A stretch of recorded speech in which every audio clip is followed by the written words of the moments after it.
Bļājiens.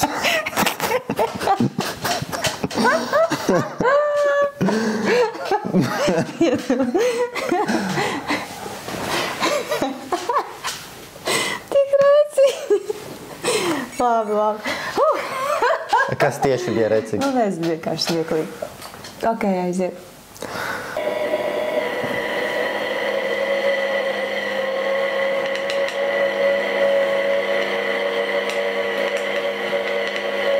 Saki, kad esi gatava, un tad sākam, jā? Es esmu gatava.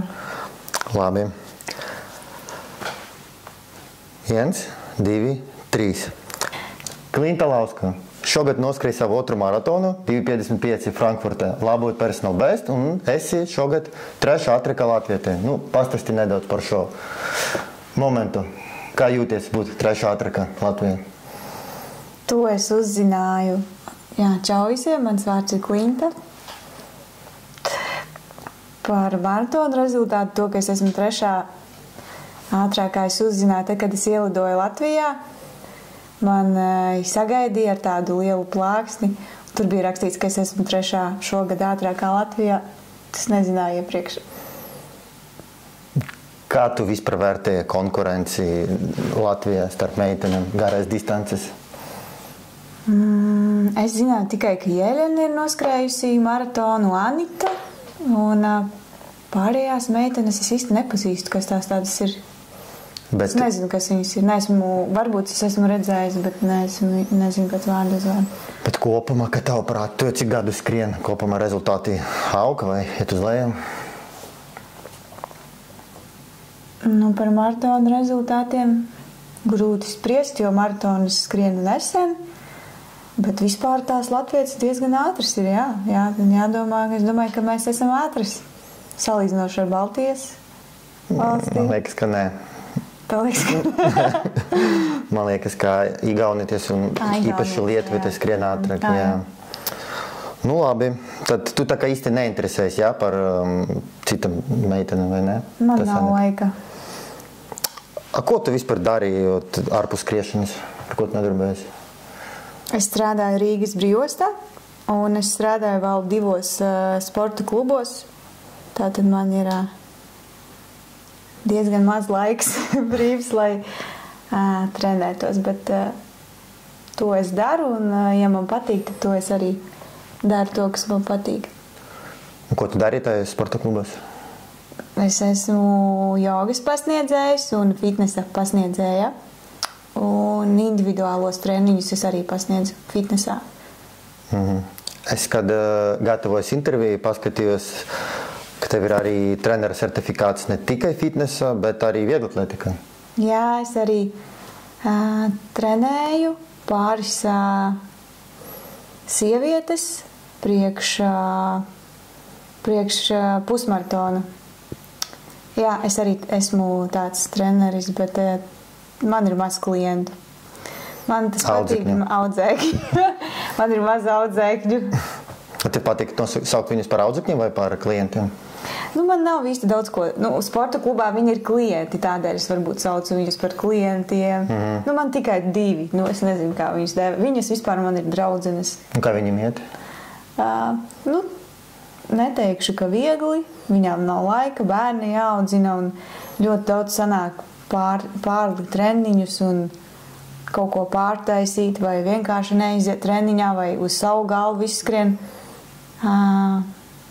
treniņu, kas nav plānā, diezgan grūti. Un tas certifikāts, tas tā kā obligāts nosacījums tas klubus vai tas ir tava iniciatīva? Protams, ja tu gribi strādāt sporta klubā, tev noteikti vajag būt fitnesa trenerim. Tas jau ir skaidrs. Labi, un kā ar vieglatlētikas certifikātu? Kāpēc? Kāpēc? Jo man vienkārši interesē, es izmācījos un gribēju iegūt arī papildu zināšanas, jo es pati daudz trenējos un gribēju saprast, kāpēc kaut kas ir jādara tā un ne savādāk, un tas vairāk bija priekš manis. Jo zināju, ka es arī turpināšu trenēties. Nu, vairākus gadus. Es tā domāju. Un tu tagad savam treneram arī uzdot jautājumus, jā, kā, es lasīju, mums tur pasniedza, kāpēc tā, kāpēc tu dari tā vai nē?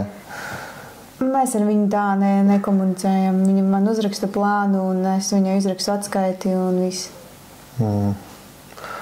Bet kā ar tiem, tomēr gribu pabeigt to tēmu par treniņiem, tu tā kā plāno vēl kaut kā, nu tikai 2 cilvēki tu trenēsi vai plāno arī palielināt savu audzekņu skaitu? Ir tāds plāns vai? Jā, man ir tāds plāns. Tas ir viss, jā? Welcome. Īsā atbildē, jā? Es plānoju vienu tādu projektu iespējams, ka viņš izdosies, un tad pēc šī projekta es esmu atvērta sadarbībai arī ar cilvēkiem, vienkārši skrējējiem un entuziastiem. Tā. Tad tu sanāk, ka tu piekriti interviju, lai tā kā pareklamētus, jā? Nu, šito griez ārā. Nu, nē. Nu, nav. Ar tādu saspringtu grafiku tu teici, gan darbs, gan treniņi, tur. Kā tu vispār atrod laiku treniņiem? Nu jā, es bieži esmu mājās tikai 9 vakarā. Trenējos es no rīta, jo man cita laika fiziski nav. Man no rīta ir apmēram stunda laika treniņam, bišķiņ vairāk. Un man ir katru rītu jāmazgā mati, tas ļoti aizņem daudz laiku. Tā kā man ir jāceras ļoti agri un es esmu vēl mājās, bet kaut kā es to spēju menedžēt. Tā kā viss ir iespējams. Bet tu arī tādus nopietnus darbus taisi no rīta 6? Jā, tieši tā. Labi, un kāda tev ir tad kilometrāža? Šobrīd? Nu, teiksim, gan šobrīd, gan gatavoties maratonam. Šobrīd ir ziemas periods, kad mēs tā vairāk vai mazāk atpūšamies. Ir ap 60 kilometriem nedēļā, bet, kad mēs gatavojamies maratonam, tad bija bišķiņ ap 100. Un maksimāli? Maksimāli kāds tam bijis? Jā. Man liekas, ka 109 kilometri bija maksimums, kad mēs gatavojāmies maratonam. Tātad 2,55 maratons, maksimāla kilometrāža, 109 kilometri nedēļā. Jā, nevairāk, noteikti nevairāk. Un tas ir ar 3, var teikt, ar 2-3 darbiem un trenēties 6 no rīta. Jā, 5:50. Tu vari apskatīt kameru un pateikt, tā jātrenējas Mārijas Pakārklis. Es Māri Pakārkli nesen te satiku. Kādas īpašības tavuprāt ir svarīgas, lai sasniegtu labus rezultātus maratona? Tas ir vairāk fizisks spēks vajadzīgs vai mentālais? Kā tu vispār pievarēji savu to maratonu? Es esmu diezgan izturīga. Man ir izturība laba. Es esmu no laukiem, tātad man ir raksturs. Es zinu, ko nozīmē darbs, un es zinu, ko nozīmē strādāt un pabeigt darbu līdz galam. Protams, tev ir jātrenējas, lai tu varētu ātri arī skriet, tas ir skaidrs, bet es uzskatu, ka tas ir vairāk darbs nekā talants. Tas ir tā kā 80% darbs un 20% talants. Nu, labi. Kādas, tu vispār esi domājis, kādas ir tavas sportiskas ambīcijas, ko tu gribētu sasniegt? Lai tu būtu ļoti priecīga. Varbūt tas ir rezultāts vai kaut kāda vieta, kaut kur tikt, kaut kas.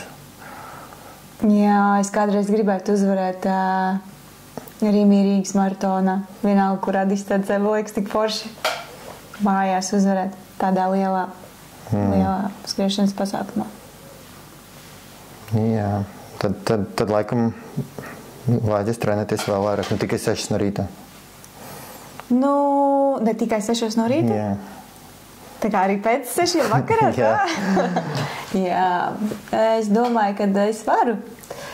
Ja es gribēšu, tad es arī atradīšu laiku, lai trenētos vairāk. Bet šobrīd tas nav vajadzīgs, un iespējams arī ar šādu režīmu varam mēs uzvarēt kaut kur. Tev ir kāds īpašs uztura režīms?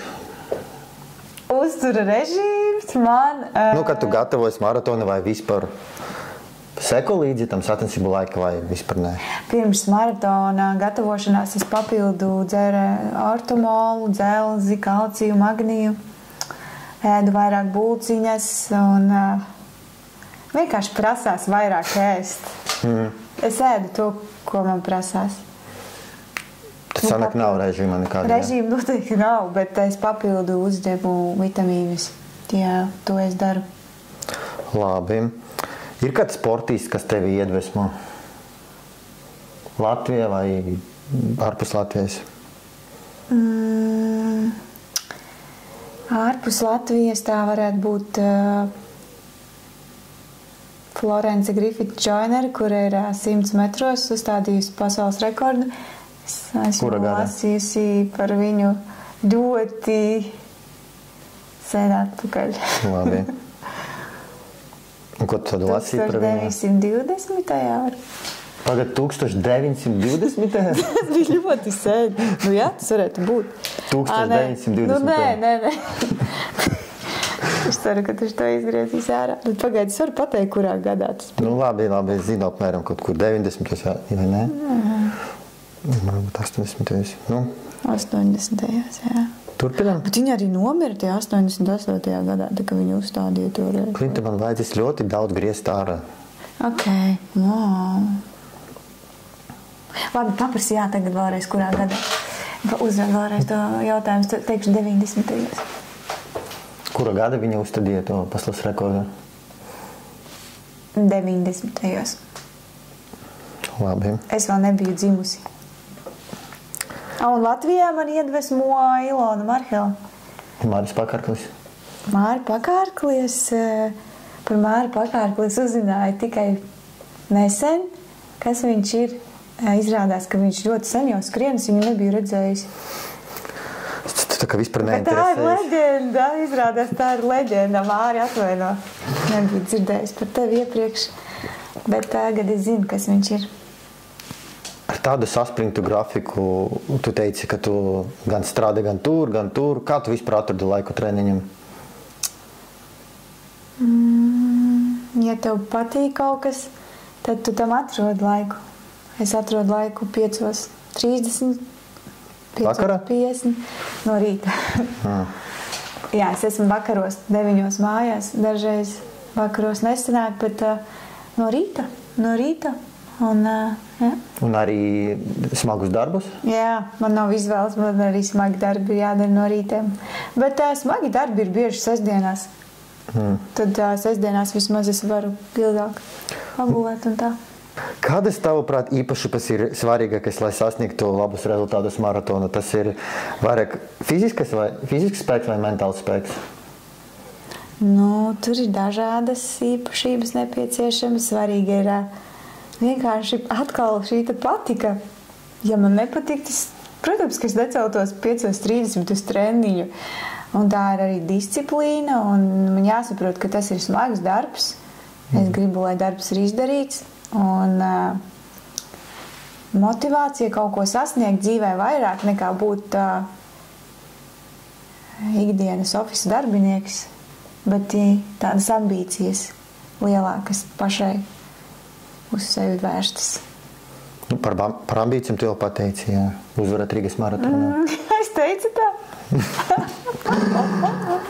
Tu ļoti veiksmīgi startē arī Stirnubukas sacensības. Kas tev vispār ir tuvāk, trail vai šosē? Vispār man dvēselē tuvāk noteikti ir trails, Stirnubuks, takas, mazas taciņas, upītes, mazi kalniņi, koki. Es vispār visu laiku varētu skriet tikai pa trailu, bet es nedzīvoju šobrīd vairs pie meža. Man sanāk ikdienā skriet, trenēties pa asfaltu, un tādēļ es arī piedalos asfalta sacensībās, bet trails man noteikti ir nepieciešams mentāli un garīgi, un viņš mani uzlādē un dot jaunu enerģiju tālākam. Es vairāk runāju par sacensībām. Ir cilvēki, kas pārsvarā starti tikai trailā, un viņi pat neskrien stadionā vai šosē, bet tu skrien gan tur. Pēc jautāju, kur tev vairāk patīk? Jā, es arī par to esmu domājis, ka daudz cilvēku izvēlas vai tikai trailu vai tikai šoseju. Un patiesībā man nav viegli atbildēt uz šo jautājumu, kur man labāk patīk. Abos es redzu daudz lietas, kas ir tieši priekš manis, kāpēc arī es uz turieni braucu. Ja man jāizvēlas, agrāk man ļoti patika, es teiktu, ka Stirnubuks man agrāk patika, bet šobrīd es teiktu 50/50, jo es saprotu, ka šosejā es vēlos savu personīgo rezultātu vēl izskriet un izskriet kaut ko vēl labāk. Es zinu, ka es varu, un tāpēc es esmu motivēta skriet uz šoseju arī. Jā. Būs interesanti tad nākamgad paskatīties, ko Ivars Bācis pateiks Iskreni Rigu seriālā. Kā viņš pateiks Klinta Lauska, vai tu esi Stirnobuka uzvaratāja, vai tu esi trešā ātrākā maratona izturta. Kā viņš pateiks, tad tā arī būs. Vispār Bācis zina tik daudz. Man liekas, viņš zina vairāk kā es par sevi. Viņš nemaz nesako to, ka viņš zina, kad man ir dzimšanas diena un vārda diena. Viņš zina vienkārši visu. Tā kā Bācis ir foršs. Es papētīju tavu profilu Atletikas lapā, un es neatradu tur nevienas sacensības stadiona vai krosa. Kāpēc un kā tas izlabosies? Nākamnedēļ es plānoju aizbraukt uz Daugavas manēžu un veikt treniņu. Jā, treniņu. Bet es nekad neesmu skrējusi neko manēžā, pat ne treniņu. Stadionā es esmu skrējusi treniņu 400 metrus, vasarā, balvos. Bet es nezinu, man neviens nav piedāvājis skriet stadionā. Tev vajag piedāvājumu, jā? Es neesmu atradus kompāniju. Es droši vien pat nebraukšu. Labi, un cross? Cross taču ir diezgan tuvu ir trailam, ne? Kaut kā tam. Cross? Cross Latvijā? Tā kā Latvijas čempionāts krosā? Pieņemsim. Man liekas, ka viņš bija darba dienā. Es gribēju 1 gadu, bet viņš bija darba dienā, nebija piekdienā, un tad es vienkārši nevarēju tikt. Diez vai viņš bija piekdienā, bet... Ok. Jā, es nezinu. Varbūt jāpiedalās, kamēr man vēl ir iekšā. Labi, tu atceries, kāds ir tavs mīļākais treniņš, ko tu taisīji, teiksim, pirms maratona vai vispār, kad tu saņem tādu plānu un domā, wow, šitais man patīk, šitais mīlu? Man patīk garie, ļoti garie, ilgi treniņi. Man patīk, kad es varu skriet pa zemes segumu, kaut kur tālu aizskriet. Un tad man patīk vēl, piemēram, viens nesen bija tāds, ka tev jāskrien ir 600 metri, tu noskrien 500 metrus un tos 100 metrus vēl ātrāk kā tos 500. Man patīk tas. Tas vienkārši svaigākais, ko es atceros. Un kur tu skrien? Tā kā šosejā, jā? Nevis stadionā, cik sapratu. Šosejā, jā. Un kā tu kontrolē tos metrus? Man ir pulkstenis. Dažreiz pēc stabiņiem. Uz vēlā cēliņa ir stabiņi. Labi. Un kāds bija tavs krūtākais treniņš, ko tu atceries? Gatavojoties maratonam? Jā. Es labi atceros to treniņu. Tas bija 26 kilometri, un tādu pēc tiem vajadzēja vēl skriet tempu. Kāda tempa bija tie 26 kilometri? Neatceros tos. Apmēram pa 5 ātrāk? Domāju, jā, apmēram varbūt bišķi ātrāk. Un kādi tempi pēc tam? Bija intervāli pa kilometru. Tas bija 34. Un es skrēju Meža parkā, un man brauca viens draugs ar riteni blakus. Viņš man deva elektrolītus, bet nebija nemaz tik neizdarāmi, kā sākumā šķita, kad es to izlasīju. Tā, kad izdarīju, tad bija tāds, hei, es tomēr varu daudz un varētu pat vēl, ja būtu nepieciešams. Tagad tā retrospekcijā skatoties, es domāju, šobrīd es nezinu, vai kaut ko tādu izdarīt, bet pirms šī maratona mēs negatavojāmies ar šādu treniņu. Labi, un tad pēdējais jautājums, tumšais vai gaišais? Paskatoties uz mani, kā tu domā? Labi, paldies. Paldies. Man šodien ir jāskrien 1:50. Un tas ir viss? Es skriešu pa Biķernieku mežu. Man tur ir sava trase. Tikko novadīju savu 3. treniņu sporta klubā. Tagad laiks manam garajam treniņam 1:50. Un šonedēļ man būs jau 70 kilometri. Vai nav skaisti? Aiziet 20 kilometri.